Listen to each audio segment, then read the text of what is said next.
ఇంట్లో పెళ్లి సందడి అప్పుడే ఇంట్లో విషాదమంటూ అక్కినేని నాగార్జున గారు తీవ్ర విషాదంలో మునిగిపోయినట్టు ఒక ఎమోషనల్ పోస్ట్ అయితే చేశారు.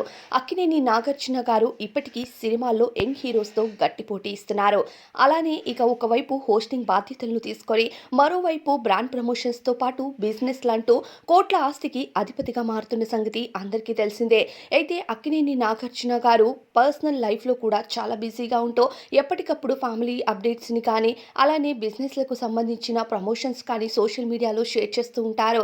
ఇక తాజాగా అక్కినేని నాగార్జున గారు ఒక ఎమోషనల్ ట్వీట్ చేశారు. ఈ ఎమోషనల్ ట్వీట్లో ఇలా రాసుకుంటూ వచ్చారు. మా నాన్నగారి తరువాత మా ఇంటికి పెద్దగా భావించిన ఒక అభిమానిని నేను కోల్పోయాను అంటూ తెలియచేశారు. మా నాన్నగారిని ఎంతో అభిమానించారు. మా కుటుంబానికి అండగా మారారు. మా తండ్రి తర్వాత తండ్రంత వ్యక్తిగా మేము భావిస్తూ ఆయన్ని మా అభిమానిలాగా కాకుండా కుటుంబ సభ్యులలాగా భావించాము. అలాంటి ఎద్దుల అయ్యప్ప రెడ్డి గారిని మేము కోల్పోయామంటూ ఆయన ఫోటోని షేర్ చేస్తూ ఎమోషనల్ ట్వీట్ చేశారు అక్కినేని నాగార్జున గారు. ఇప్పుడు అక్కినేని నాగార్జున గారు ట్వీట్ చేసిన ఈ పోస్ట్ చూస్తూ నెటిజన్లు మీరు అభిమానుల్ని కూడా ఎంతగా ఆదరిస్తారో ఈ ఒక్క పోస్టుతో అర్థమవుతుంది. బాధపడకండి నాగార్జున గారు అంటూ కామెంట్స్ చేస్తున్నారు.